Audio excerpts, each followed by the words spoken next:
What's going on, YouTube? First off, I want to thank you so much for joining today on this review as we continue to pay tribute to a classic horror film each week throughout the entire month of October. And the one we're discussing today, well, it's mighty special to me. And to say I'm excited about this would be an understatement. Now, anytime that I talk to somebody about movies, one of the things they always want to know is, what's your favorite film? And that is almost impossible to answer because there's so many great movies out there, and I like them for various reasons, and they each have, a special meaning to me. However, if somebody held a gun to my head and said, you have to pick your all-time favorite movie, well, the answer is the 1978 classic, John Carpenter's Halloween. No film has had more of an impact on my life than this film. And I was so fortunate in 2011 to meet Mr. John Carpenter in his hometown of Bowling Green, Kentucky. He signed this Blu-ray and personalized it, and we talked probably 5 to 10 minutes. It wasn't just a hey, goodbye. I mean, he really took the time to speak with me. We talked about everything from Kurt Russell, politics, his upcoming projects, you name it. It was a once-in-a-lifetime, incredible moment that I'm always going to cherish. The very first time I saw Halloween, I was 11 years old, and I will never forget watching on TV, Blockbuster Video. How many of you remember Blockbuster?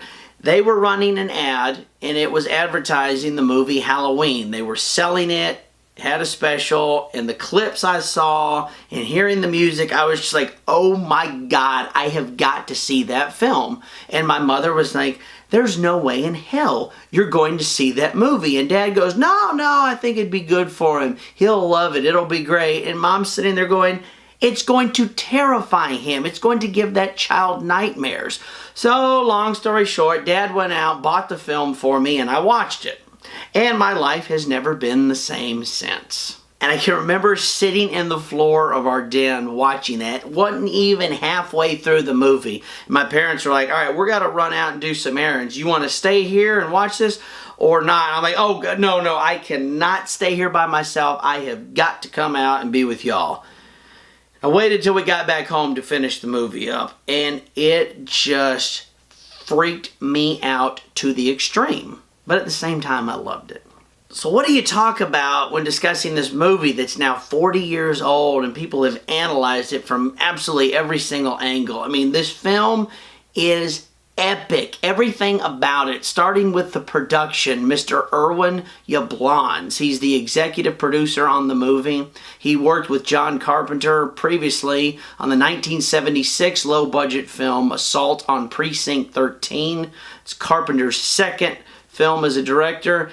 Think Rio Bravo meets Night of the Living Dead. And if you don't know anything about that, then you got some homework to do. Nice little low-budget action film.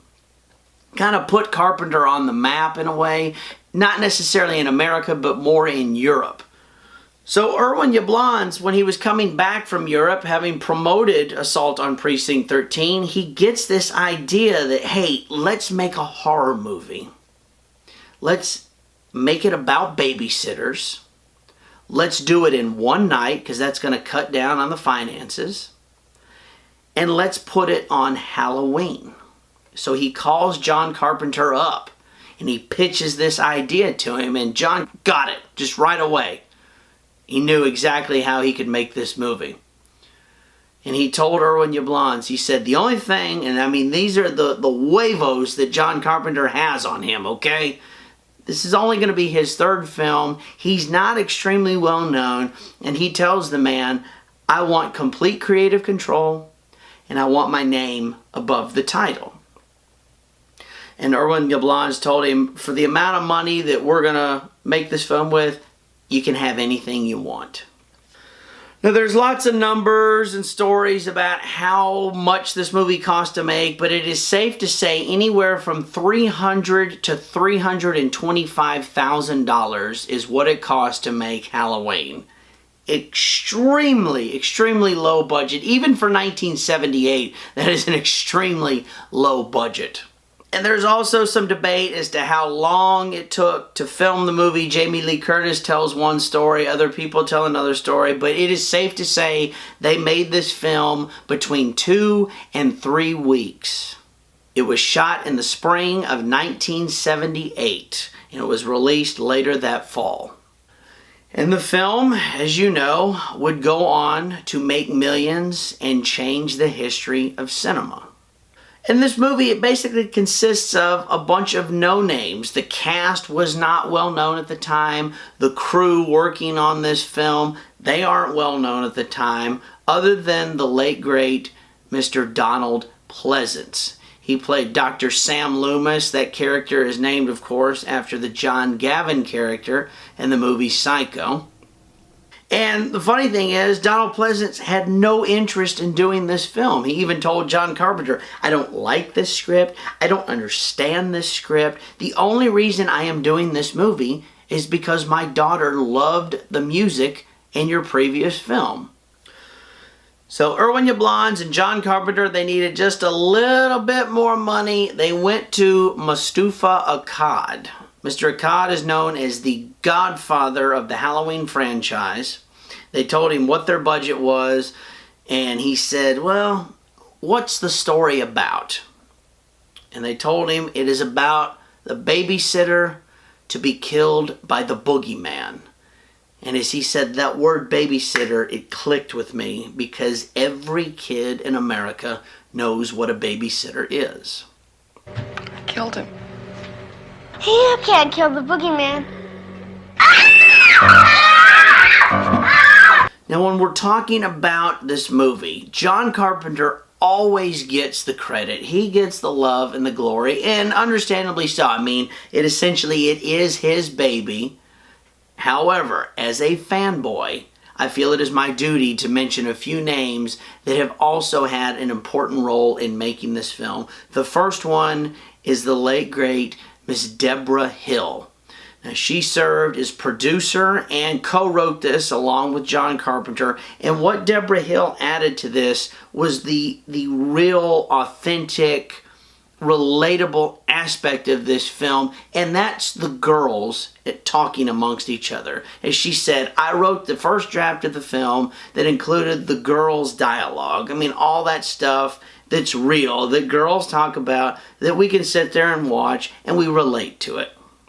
And the second name that I need to mention is Mr. Tommy Lee Wallace. He served as the editor and the production designer, and he is the man that was responsible for creating that iconic Michael Myers mask. I'll kill you if this is a joke. Annie? Annie? Tommy Lee Wallace, as some of you know, he's actually a filmmaker himself, directing such films as Halloween 3, Season of the Witch, and Stephen King's It. But in this movie, he's the man that puts it all together in the editing room. He created the scenery that you see, finding all those locations, and he created that iconic mask. But the truth is, it's a fucking William Shatner mask. Do you know what I mean? Like, really? They took off all the facial expression and spray painted it white with a can of fucking spray paint. Now, let's talk about why this film works, why it is so effective, and why 40 years later it still is such an iconic movie. First off, it's a relatable film. It involves babysitting. In fact, the movie was originally going to be titled The Babysitter Murders. Every one of us has been a babysitter or we have been babysat. We can relate to that. This is in a small town. This is middle America. Everything is good in this town. Nothing bad can happen. All is well and everything is safe. So we think. And then you've got your characters. I mean, this is Jamie Lee Curtis's first film ever. She's 19 years old in this movie. You love this character of Laurie Strode. She's sweet. She's innocent. She's virgin-like. She's kind of naive. But at the same time, she's almost at adulthood in this movie. She's a strong woman. She can take care of herself. It's so easy to care for her and to get behind her. And Jamie Lee Curtis brings such an awesome aspect in this role. Then you got your other two girls. You got Annie and Linda. One of them, the smart mouth, sarcastic, condescending. Poor Lori. Scared another one away. And the other one is the happy-go-lucky cheerleader, just wanting to party and have a good time. You know what I mean? Totally. Totally. And then you've got the way this story is told. There's very little violence. There's very little blood and gore. And honestly, personal preference, blood, guts, and gore does not scare me. It's just gross at the end of the day. That's not what makes a movie terrifying. You know, as they say, everybody knows what a guy with a knife is going to do. You don't have to see it.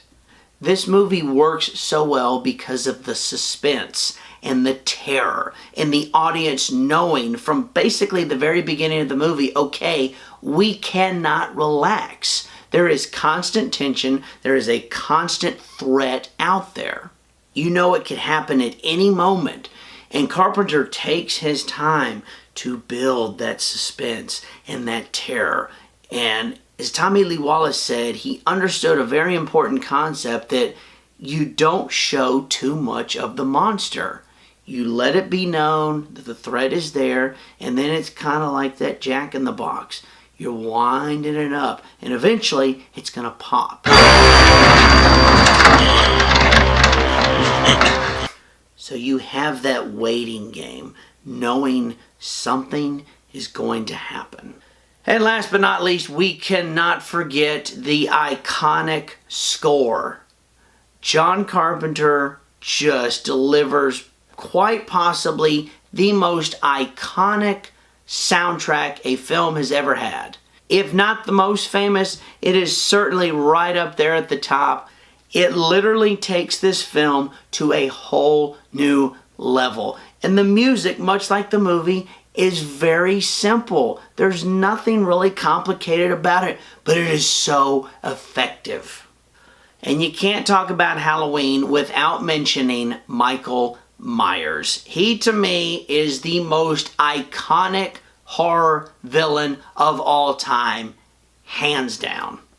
What makes Michael so great is the fact that you know very little about him. John Carpenter gives you just enough backstory to know he is evil, he is dangerous, and he is a constant threat. I spent 8 years trying to reach him, and then another 7 trying to keep him locked up because I realized that what was living behind that boy's eyes was purely and simply evil.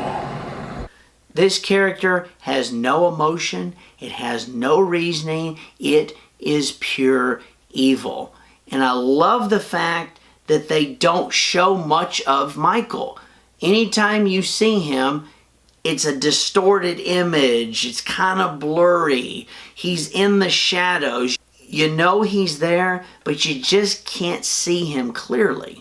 And the way he goes about his victims, I mean, he doesn't just come in and kill you. No, Michael takes his time. He stalks you. He kind of teases with you, messes with you a little bit. And this works so well because it helps create that tension, build that suspense. And all of the people Michael's after, none of them know that he's there. We as the audience do. Except for the kid, little Tommy Doyle, none of them know that that boogeyman is out there. And then you gotta reference Nick Castle, the man who portrayed the Shape, Michael Myers.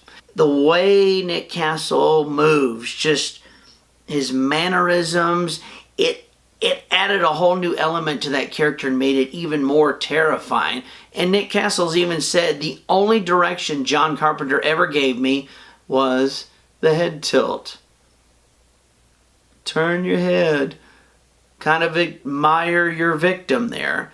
And that scene right there, that's such an iconic moment. But that's the only piece of direction he ever got. And my favorite scene is when Laurie Strode is running across the street and she's desperately banging on that door trying to get little Tommy Doyle to let her in, and you have Michael coming after her just walking across that street. That is my favorite shot in the whole film. It's so terrifying, it's so creepy, and all it is a man just walking across the street. But the way Nick Castle does it, it sets him apart from anybody else who's ever played that role. Now, with all this being said, Halloween is by no means a perfect film. I mean, I could sit here and do an entire review just on the goofs and the mistakes of this film, but none of that matters because this film is so groundbreaking, it's so effective and terrifying that you can overlook all of that stuff. I had the privilege recently of seeing this movie once again on the big screen, always a special treat. And I was fortunate enough to see it with a group of people. None of them had ever seen the movie, and it just blew my mind. How can you not have seen this movie? And it still terrified them. They still jumped when they were supposed to. They were still tense when they were supposed to. And at the end of the movie, everybody stood up and gave it a round of applause. After 40 years, this movie still hits it out of the park. I absolutely love it. I am going to give Halloween a rating of 9.5. Favorite movie of all time. Love it so much. It means more to me than any other film that has ever come out.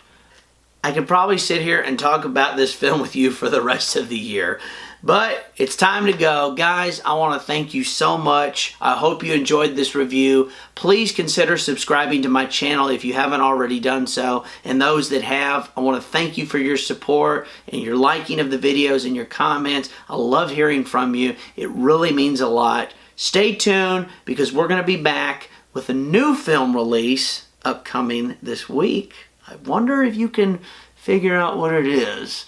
And of course, we'll be back next week with another classic horror film. Now just remember, Michael Myers, he could be out there. He could be in my house. He could be in your house. He could be watching us right now. What's the boogeyman?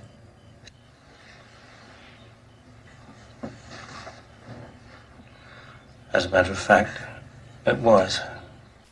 Always remember, you can't kill the boogeyman.